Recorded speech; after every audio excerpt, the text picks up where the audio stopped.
What up, everybody? Welcome back to Jaguars Daily, where we give you your Jags news daily. Today, we're talking about three key pieces in the Jaguars defense and what would their roles on the team be, whether they'll be here or not. The front office and James Gladstone, Liam Cohen, and Tony Baselli, the big three, and how our future is pretty much set. And I like the overall direction that they're going. But first, we're going to start off with Devin Lloyd, of course. And the more I'm hearing about Devin Lloyd is it's looking like he's not going to be back. I mean, there's already teams that say are kind of sniffing around. They're going to throw a ridiculous number at him and probably won't be able to retain him as far as the Jaguars are concerned, because the franchise tag right now is not an option. The linebacker tag is like $27.6 million, and that's just unrealistic. The Jaguars are already $9 million over the cap. But as you know, the cap is, it's flexible. You can kind of push the numbers and push contracts further into the future and move money around here to get under the cap. So I don't think they'll have a problem getting under the cap. It's just being able to retain such a high-priced player is going to be very, very hard, especially at the linebacker position. Linebacker is a need as far as the position is concerned. Especially if you lose him. But it's not a premium position. It's not defensive end. It's not tackle. It's not quarterback. It's not wide receiver. But linebackers do have their place, and they are important. Like right now, if the Jaguars had to choose between Foye Oluokun and Devin Lloyd, I would say you replace Devin Lloyd, not Foye Oluokun. Like I would not do that. I would not move on from Foye Oluokun for Devin Lloyd, as great as he's been. Now, I'll make the case that, yes, if you can get the right amount for him, please bring him back. Defensive Player of the Month in September, the first Defensive Player of the Month the Jaguars have had since 2005. So we're talking, 21 years that, the last defender was the Defensive Player of the Month. So it's been a very long time. So Devin Lloyd deserves his money. He deserves to be paid as one of the top players in this league. And I know some people say, oh, well, 1 year wonder, he was in a contract year and all of those things. And all of those things are relevant. I totally understand. But in this league, hey, like you say, you got to pay to play. You have to pay these players. There's no way of getting around it. And he's worth whatever somebody's willing to pay him. And if, let's say, Tampa Bay has interest, if Tampa Bay back up the Brinks truck and Jacksonville can't match it, hey, it is what it is, whether you think he's worth it or not. So for Devin Lloyd, I would re-sign him. I would if I could. But there are a few players that I think I would prioritize over him. But those guys are not currently up for a contract, though. That's the only thing. Will you be able to extend Devin Lloyd, knowing that you have guys coming up for extension that you must absolutely extend? You got a couple guys now that you can let walk. Like Travis Etienne is a running back. I love running backs. Running back is probably my favorite position to watch. Fred Taylor was my favorite player in the NFL growing up, bar none. Love the position, but the value of it, man, you can find so many of these guys that can tote the rock. This just is what it is. You're going to find guys that can tote the rock. So it's what it is. So with Devin, I think you can find another linebacker. I do. I think you can find other linebackers as well. I mean, I could see them bringing back ETN because his deal wouldn't be as lucrative as Devin Lloyd's. But if you're going to keep one, I would say if you can't keep Devin Lloyd and let Travis Etienne walk. You have Bashal Tootin and LaQuint Allen. You can go get another back out the later rounds, and you can get great production from young backs late in the draft or even in undrafted free agency because it's been done. So it is what it is. I mean, there's no hard feelings towards Devin Lloyd, who I think is a great player. It shows. One thing it does show with Devin Lloyd, and why I don't think he's a one-year wonder and you should extend him, is because coaching matters. Coaching matters. If you don't think coaching matters, look up K'Lavon Chaisson, former Jaguars #1 pick, first-round pick. Go look him up. Look at the havoc that he's wrecking right now for the New England Patriots. He'll be on stage front and center Sunday at the Super Bowl, and you'll get to see him up close. And look at what he was here versus what he is now. Now he's older, more seasoned, has experience. You know, he's lived the NFL life. He knows how to train his body. He's been there. He's done that. And now he's hitting his stride in the prime of his career. But coaching absolutely matters, because now that he's left here, which was a black hole for years, now he's getting better coaching, and he's gotten better every year since he's left Jacksonville. And look at Devin Lloyd. Devin Lloyd's gotten better since since we have a new coaching staff. Look at guys like Buster Brown. You look at Christian Braswell, Jarian Jones, Cole Van Lannon. You just name them. You can name these guys, and they're much better than they were the season before. Even Dewey Wingert took a step forward, even though I don't think he's the starting safety anymore, but that's a whole nother topic for another day. But Devin Lloyd I think this is what he will be going forward. So if you sign him with this expectation, I think it's a good thing.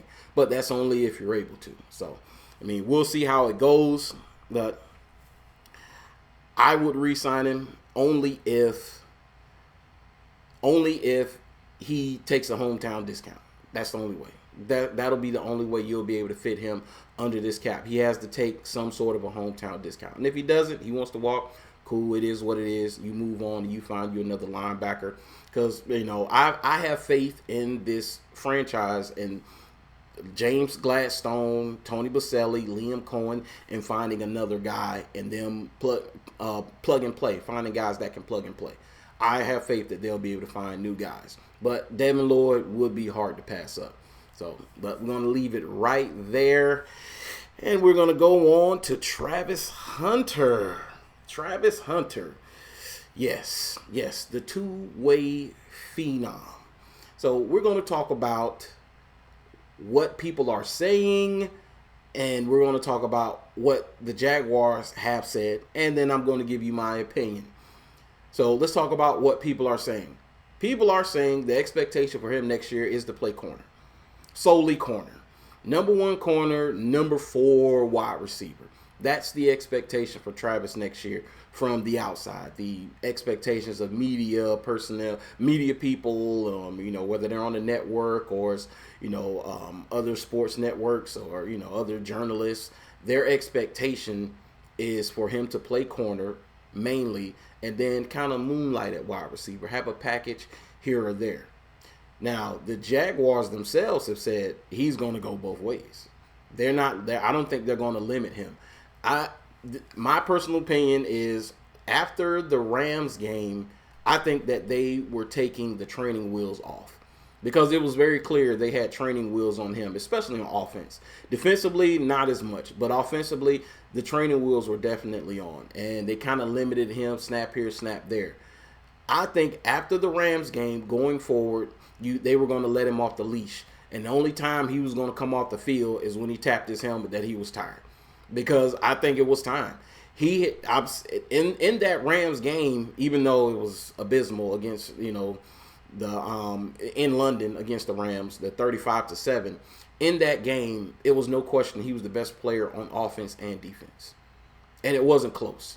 It wasn't close. Now, that wasn't a great game for a lot of guys, but in that game, he was the best player, bar none, offensively and defensively. And I think he was going to be used like that going forward. They weren't going to limit him on either side of the ball, for wear and tear or him being tired or things like that. So that's what I think. The Jaguars themselves have said that he's going to go both ways.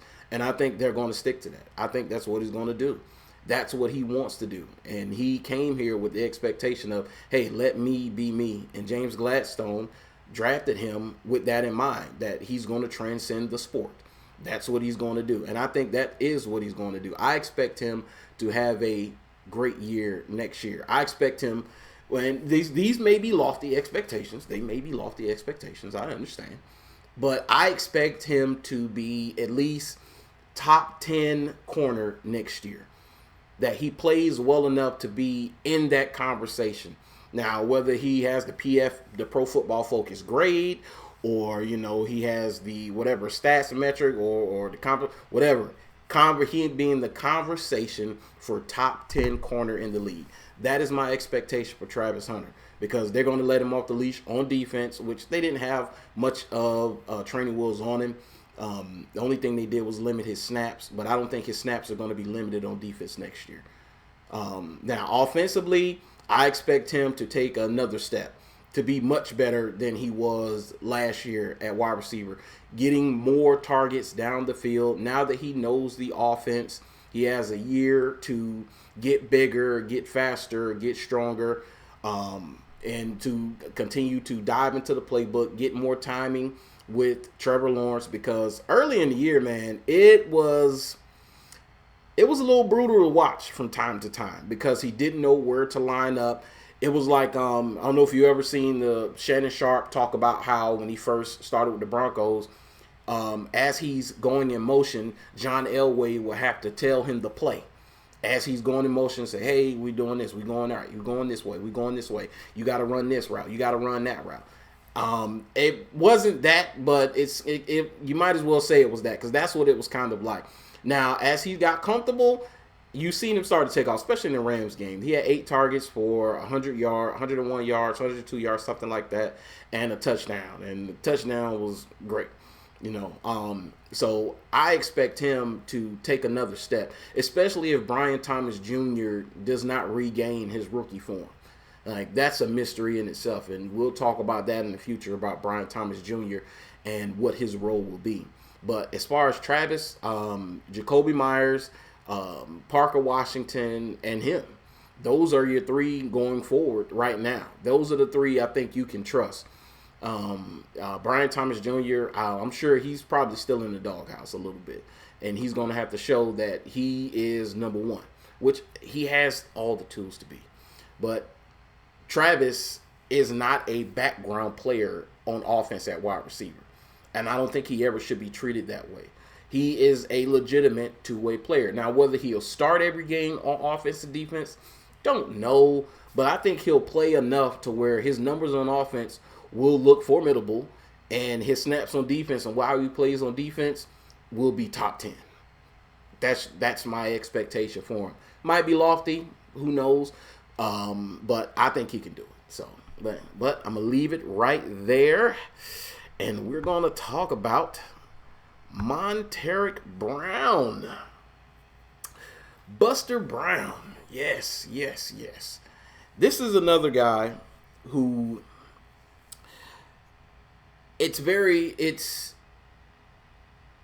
I would say it's amazing when I looked up his grades. Like, Pro Football Focus is what it is, and some of the other grades are what it is. But his grade as far as passer rating given up in zone, he's number 1 in the NFL. Number 1. He's number one. Over guys like Derek Stingley Jr., Joey Porter Jr., Cooper DeJean, and Jack Jones. He's number 1 over all of those guys. So I think he should be a priority in the offseason for the Jacksonville Jaguars to re-sign. I think he's projected to get about $9.2 million per year, with a total of about 27. I think they had that I saw. I don't think that's bad money for Montaric Brown for the season that he put in, because he was our best corner, especially playing in zone. No question about it. He is your best guy. And then the contract they would give him, if let's say they do give him a 3-year deal, 9.2 per, that's 31st among corners as far as contract. I'm not mad at that. I'm not mad at that at all. And I don't think that's going to break your pockets. And corner is still a need. Like Jordan Lewis, he's a little long in the tooth. He's up there in age. He's been in the NFL for about a decade. He's coming off a foot injury, and don't know what he'll look like going forward. Hopefully he has a speedy recovery and he's back to 100%. Of course, Travis Hunter is another corner, and then you have Jarian Jones. I think Buster Brown should be signed, and they go draft another corner like a Keontae Scott from Miami, or on the last show I talked about D'Angelo Pons. Even though he's a smaller guy, the guy can play. So But Monteric Brown should absolutely be prioritized. I think if you had to choose between Buster Brown and Devin Lloyd, I'm probably taking Buster Brown because I think he didn't go get another linebacker. I'm not poo-pooing Devin Lloyd, but I mean, if you have to make these decisions, like whether it's, let's say it's Buster Brown versus Travis Etienne, I think you go get you re-sign Buster Brown and not Travis Etienne, not a running back. You know, prioritize Monteric Brown this offseason. No question. No question. Because corner is going to be a need going forward. Defensive back period is still a need because you have to go get another safety. Dewey Wingert cannot be our starter next year.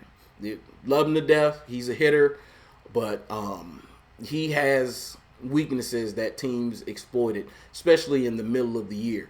It wasn't until, Campanile and them made some adjustments and, things like that it wasn't, so glaring that he was a liability in coverage. But, I mean, he is. So hopefully Caleb Ransall can fill that. So let's say your projected starting secondary next year is Monteric Brown, Travis Hunter, Jordan Lewis, Jarian Jones, Eric Murray, and let's say Caleb Ransall, and I can't think of the safety's name, but there's the other safety. I'll get it by the end of the show. But let's say that is our Antonio Johnson. That is our starting secondary. I'm fine with that. I'm fine with rolling with that because if you do that, and let's say you have to replace Devin Lloyd, and then they go get another 3 technique, this defense improves from last year. No question about it. No doubt about it. This defense takes a step forward with another 3 technique. You go, whether you re-sign Lord or you replace him, you re-sign Buster Brown, you draft another corner. Whether you like Jarian Jones or not, I mean, Jarian Jones has played well. He has versatility, but he could be the odd man out in this. So let's say it's a Keontae Scott or D'Angelo Pons. I'm totally fine with that.